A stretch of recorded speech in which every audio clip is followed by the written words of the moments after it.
ದುಡಿದು ತಿನ್ನುವ ಅಜ್ಜಿಗೆ ಕನ್ನ ಹಾಕಿದ ಪಾಪಿ. ಪೋಸ್ಟ್ ಆಫೀಸ್ಗೆ ಕರ್ಕೊಂಡು ಹೋಗ್ತೀನಿ ಅಂತ ಚಿನ್ನದ ಸರವನ್ನೇ ಎಗರಿಸಿಬಿಟ್ಟ. ಮಗನ ಹೆಸರು ಹೇಳಿ ಪಾಪದ ವೃದ್ಧೆಯನ್ನ ನಂಬಿಸಿಬಿಟ್ಟ. ನಂಬಿದ್ದ ಅಜ್ಜಿಯ ಚಿನ್ನ ಕದ್ದು ಎಸ್ಕೇಪ್ ಆದ ಖದೀಮ. ಓರ್ವ ಅಜ್ಜಿಗೆ ಅಪರಿಚಿತ ವ್ಯಕ್ತಿಯೊಬ್ಬ ಮೋಸ ಮಾಡಿರುವಂತಹ ಘಟನೆ ಬೆಳಗಾವಿ ತಾಲೂಕಿನ ಮುತುಗ ಗ್ರಾಮದಲ್ಲಿ ನಡೆದಿದೆ.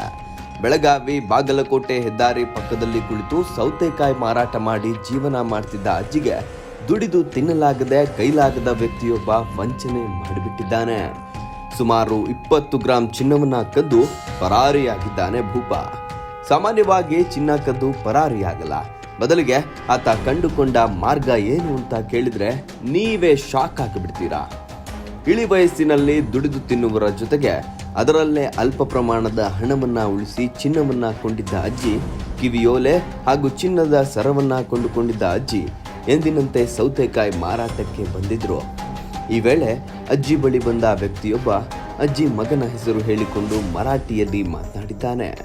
ಯಾರೋ ಮಗನ ಸ್ನೇಹಿತ ಅಂದುಕೊಂಡು ಮಾತನಾಡಿದ ಅಜ್ಜಿಗೆ ಪೋಸ್ಟ್ ಆಫೀಸ್ನಲ್ಲಿ 6,000 ರು ಹಣ ಕೊಡ್ತಿದ್ದಾರೆ, ನಿನ್ನ ಮಗ ಹೇಳಿದ್ದಾನೆ ನಿನ್ನ ಪೋಸ್ಟ್ ಆಫೀಸ್ಗೆ ಕರ್ಕೊಂಡು ಬಾ ಅಂತ, ಹೀಗಾಗಿ ಹೋಗಿ ಬರೋಣ ಅಂತ ಅಜ್ಜಿಗೆ ಕರೆದಿದ್ದಾನೆ.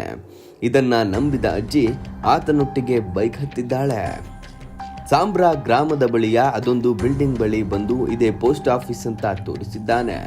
ಒಳಗೆ ಹೋಗುವಾಗ ಚಿನ್ನ ಇರಬಾರದು, ಶ್ರೀಮಂತ ಅಂದುಕೊಳ್ತಾರೆ ಅಂತ ಹೇಳಿ ಆಕೆಯ ಕಿವಿಯೋಲೆ ಹಾಗೂ ಚಿನ್ನದ ಸರವನ್ನ ತೆಗೆದುಕೊಡುವಂತೆ ಹೇಳಿದ್ದಾನೆ.